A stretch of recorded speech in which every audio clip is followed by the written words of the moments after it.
day all. Ira Epstein of Linn Associates with your agriculture wrap-up, and this is for Thursday, and we are now at the 23rd of January, 2020, and the time just after 2:05 p.m. Central Time. So what a day. The day hung today not on the market fundamentals, but the emotional fundamentals and the real fundamentals behind this coronavirus that's in China. The WHO, the World Health Organization, a UN body, by the way, came out and held a news conference where they declared that China has an emergency, but the rest of the world at this point doesn't. More important, so far, according to what I listened to, and I listened to it, the whole thing, it sounds as though the person-to-person spreading is so far mainly limited within China. They're not answering why. We don't have that many cases really outside of China, but we haven't heard yet the caregivers to those outside of China what's going on there. So you saw a crack in the energy markets, a big one, and maybe it was a blow-off day. It could have been. And that doesn't mean, no, normally, as a technician, blow-off means you went one way in the market, finished the other on strong volume, blah, blah, blah. Well, this market did break lows, and it's bounced away. Now you're still down in the soybean market. You haven't picked up at all. You're back down into this $9 mark. You peaked out in that $9.40 zone. We'll get to those charts in a minute. Wheat has still got the normal craziness about it. Corn is acting much better than I was giving it credit for. Soybean oil getting hit again. Cotton market down another 110. Now remember, cotton was down 200 points one day this week, rallied 189 yesterday, so it reversed that, and today back down 110. If you can make heads and tails out of it, you're better than I am. That's pretty wild action. Stock market, a little bit of everywhere today, as the market's breathing a sigh of relief. However, the World Health Organization also said, be careful. They have the ability to come back and declare a world emergency. When you come to the soybean market, you can see that you got down, you're just now under that 18-week moving average of closes, so the bias of the market has slipped back. You had gotten up in this contract. Now, if I come back here, this is that 940 level on a closing basis. I don't want to get you confused. As we come up on the daily chart for the March beans, you had gotten up to the 960 level, so now you're down 55 cents from there. That's a pretty big break. And as I pointed out the other day, I was looking for support in this, right here, this general area. We're in it. So that doesn't mean I'm bullish, but it certainly means that I won't be surprised if the bears are taking some money off the table here. You've had a straight down break from really 949.5. You're now down 45 cents. That's a pretty big break any way that you want to cut it. On rallies back up, the area that initially acted as a buffer, if you will, for prices, trying to figure out what to do, was the 100-day average of closes.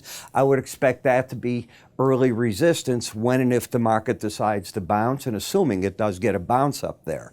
I'd be watching very carefully this 18-day average of closes. Should that get back under the 100-day average, this situation gets real bearish all over again. So not the prettiest chart, that's for sure. The settlement today at 909.5 is under the lower Bollinger Band. So under it today. If we look at yesterday, you were under it. That's 2 days in a row under it. Under it this day as well. So that is 3 days in a row. Here, you were over it. So as I'm looking at the market, you've got 3 days in a row down. 4 is pushing it. 5 is really pushing it. So the window here for the opportunity to move to the right-hand side of the Bollinger Bands, it's there. And you are in an oversold condition. Has it embedded? It takes both numbers underneath in the oscillator of the slow stochastic to stay under 20 at least 3 days in a row for my definition of embedded. I don't know anyone else that talks about it the way that I do, but you have one, this is the second, the third, so you have it. So until that red line gets back over 20, I expect the market to be met by selling. If the red line closes over 20, then I'm looking for the challenge of the 100-day average, because it's the closest moving average on the chart. In the meal market, you got down to the lower Bollinger Band yesterday, again today, and got thrown back the other way. So this is acting good in that sense. Soybean oil running the lower Bollinger Band, and it has an embedded reading. So the traders that had bought thinking oil, markets like cotton that were going to run, they did run off the idea of the trade deal, and they ran hard.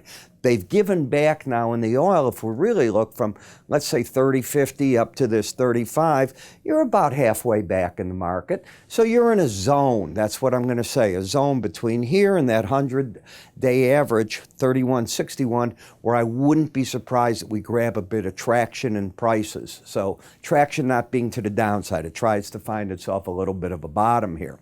Get over 33.61, and I think it's a good sign that this break has run its course. In the corn market, to my surprise, the market moved back up. Now, understand the whipsaws that you're getting.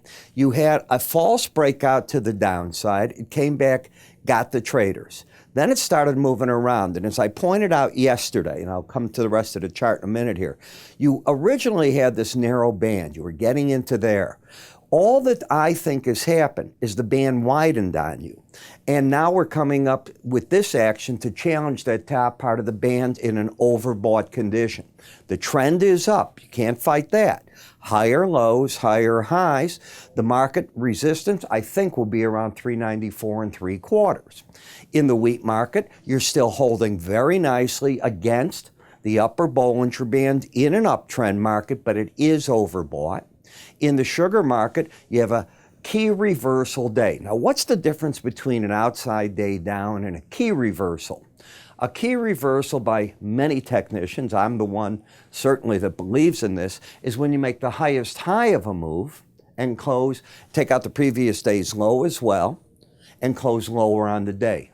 Key reversal up would be making the break low of the whole move, taking out the previous day's low and high and closing higher. That's often called the key reversal. That's what I think we've got here. But you have the embedded reading. So what it really says to me is we're putting in more of a trade top than anything else. I still expect the trade to buy the market, but if you lose that embedded reading to get back to 13.95, about 60 points lower, I can see that. In the coffee market, still has the embedded reading of bearishness. Now, I was looking at this really hard today because for my subscribers, I'm going, should I put out a trade on it or not? I'm bothered that you've just gone from 140 to basically 10 without a bounce. Sometimes you decide, yeah, the technicals say this, which is still, you're in a sell mode, but you decide to leave money on the table. 20% drops are far and few between in futures in one swoop. Sometimes they need to correct. In the cocoa market, if you lose the embedded reading tomorrow, and it certainly looks like unless the market pops immediately to the upside, it's going to try to do that, that could mean that the market wants to pull back to wherever this 18-day average is. Right now, that number is moving at about 20 points a day, so it's going to be tomorrow around the 2630s is my guess in the market. That means you'd have to take out 2682 to hit it unless it took a couple of days and you give the market a chance to come up, but at 20 points a day, that's more than 1 or 2 days. Therefore, I'd be a little cautious if I were on the long side of the market. Cotton market, how many days are we going to hit this 18-day average and just whip around it? As I said, out of nowhere, this market got bearish. Lower highs, lower lows. You settled today under the 18-day average and momentum's down. Until this market gets up over this high on this pattern, 71.37, the bears have grabbed control of the market on the current pattern. The cattle market, is this a breakout to the downside? It could be. I want you to look at all the sideways action. So far, each time we tried to get to a Bollinger Band, we've held it. I think you'd agree with that. We haven't really been able to press the upside. Today, the market lets go to the downside and closes under it.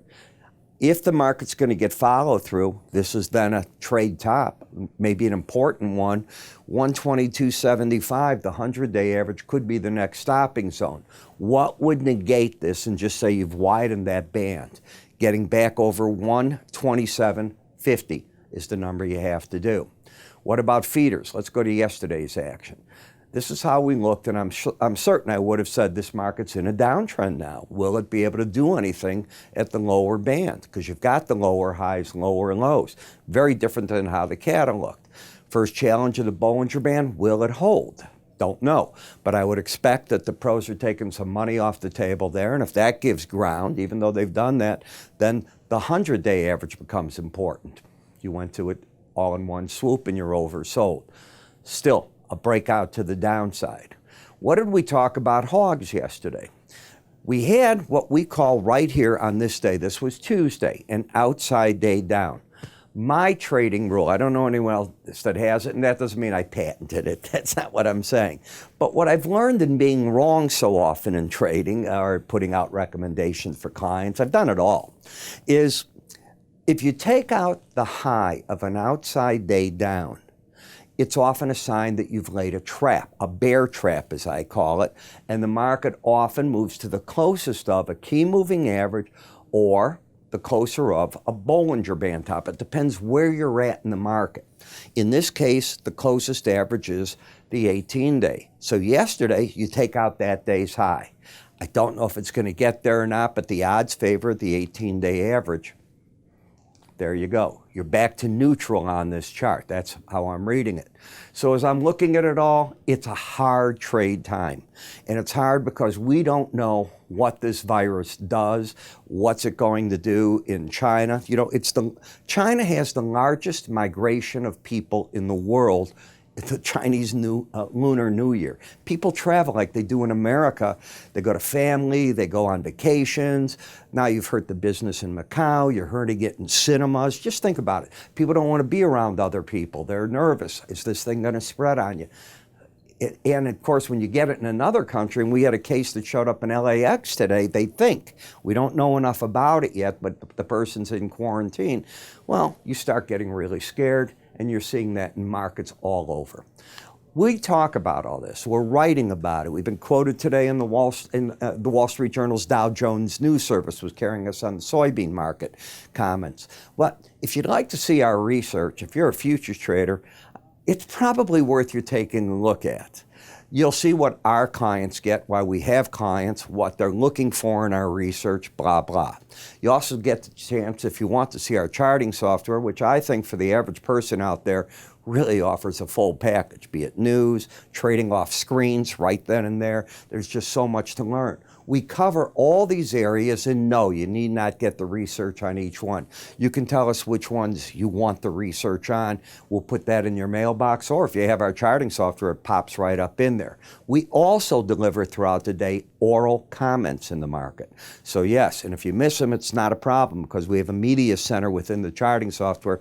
You go back and you listen to it, and you can listen to everything from the grain markets on. Pretty interesting.